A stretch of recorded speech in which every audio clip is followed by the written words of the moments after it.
Hello everyone, this is Professor Sheetal Pujare and we are continuing with the discussion on Module 2, that is Transmission Media.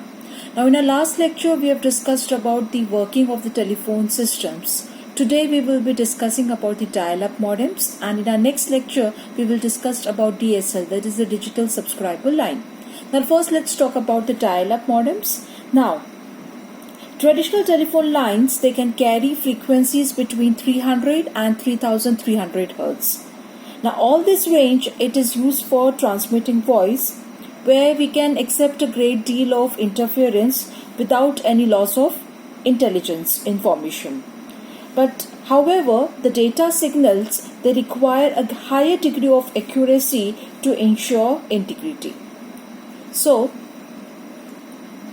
this is the diagram which is showing the telephone line bandwidth.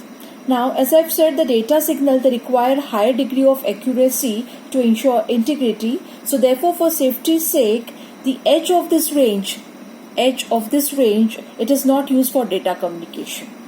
So in general, we can say that the signal bandwidth must be smaller than the cable bandwidth. So the effective bandwidth of a telephone line which is used for data transmission is 2400 Hz, as you could see, covering the range from 600 to 3000 Hz. Whereas for voice we are using the bandwidth from 300 Hz to 3300 Hz. So this particular range, it is used for voice communication, whereas to protect the data integrity we are using the range from 600 Hz to 3000 Hz, which is total around 2400 Hz for data. Now the term modem, it is a composite word that refers to two functional entities that makes up the device. We have a signal modulator and a signal demodulator.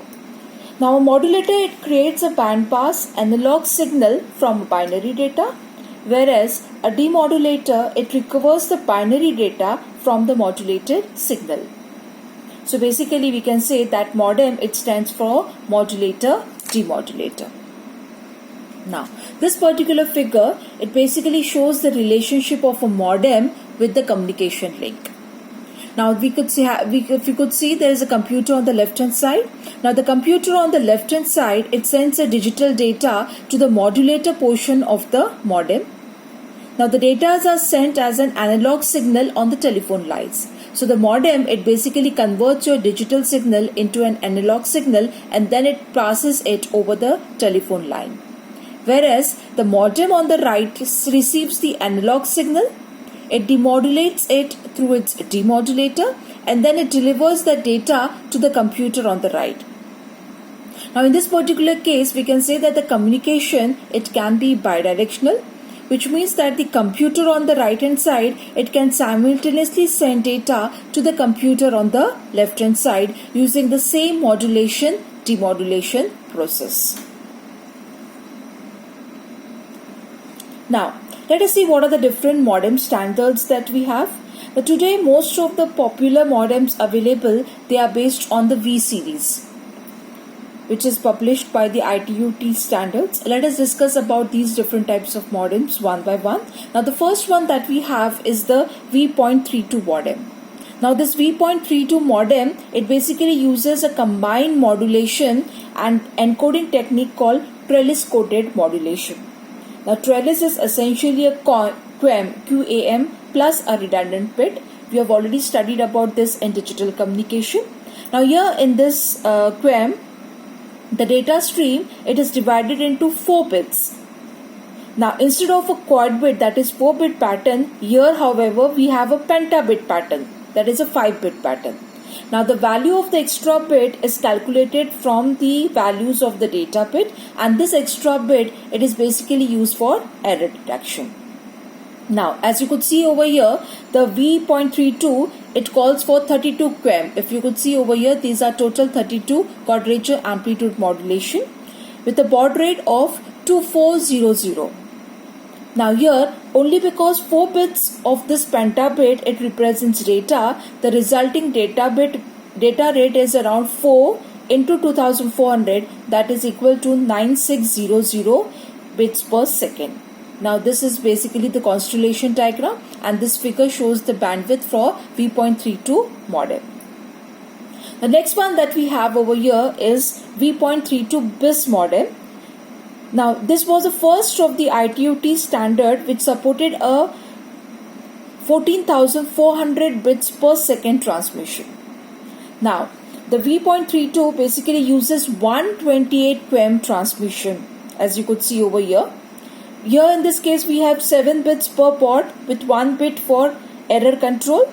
So we have a rate of 2400 into 6, that is around 14,400 bits per second. Now one additional enhancement which is provided by V.32 BIS is the inclusion of an automatic fallback and fall forward feature. What is this fall bit and fall forward feature? It basically enables the modem to adjust its speed upward or downward depending upon the quality of the line or signal. Now this basically shows the constellation diagram for V.32 BIS, and this was the bandwidth representation for V.32 BIS.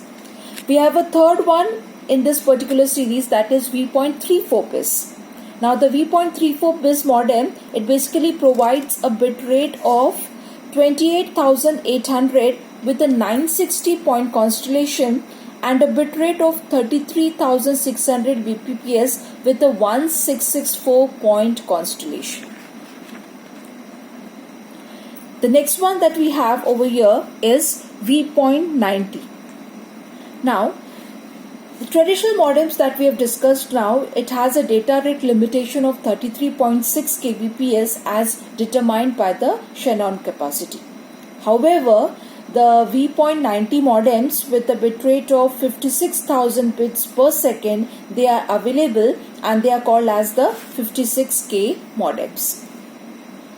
Now these modems may be used only if one of the party is using digital signaling, such as through the internet provider. They are asymptotic. Now asymptotic, it means that the downloading rate means flow of the data from the internet service provider to the PC.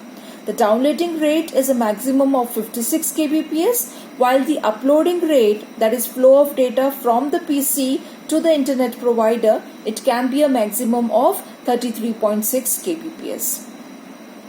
So, do these modems violate the Shannon capacity principle? No, they don't, because in the downstream direction, the signal to noise ratio is higher because there is no quantization error as is shown in this particular field.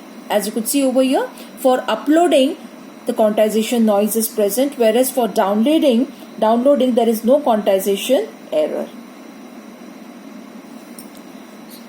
So therefore, in uploading, the analog signal must be sampled at the switching station. So in this direction, the quantization noise is introduced into the signal, which will reduce the signal to noise ratio and limit the data rate to 33.6 kbps. So while uploading, the data rate is 33.6 kbps due to the quantization noise. However, in downloading, there is no downloading, there is no sampling.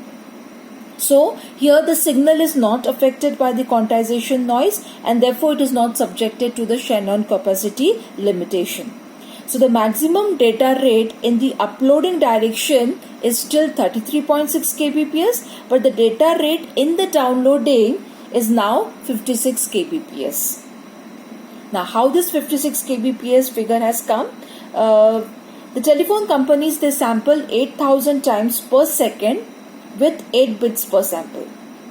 Now out of this 8 bit, 1 bit is used for the control purpose, so we will consider the samples as 7 bits. So the rate is therefore 8,000 into 7, that is 56,000 Bpps or 56 kbps. The last standard that we have over here in the modem is the V.92 modem. Now these modems, they can adjust their speed, and if the noise allow, they can upload data at the rate of 48 kbps.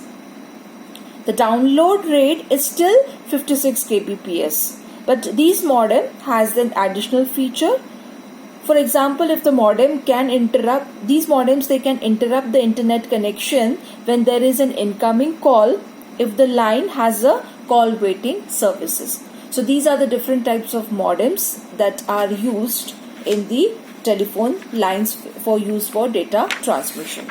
Now in our next lecture, we will discuss about the digital subscriber line and then finally the cable TV network lines. Thank you.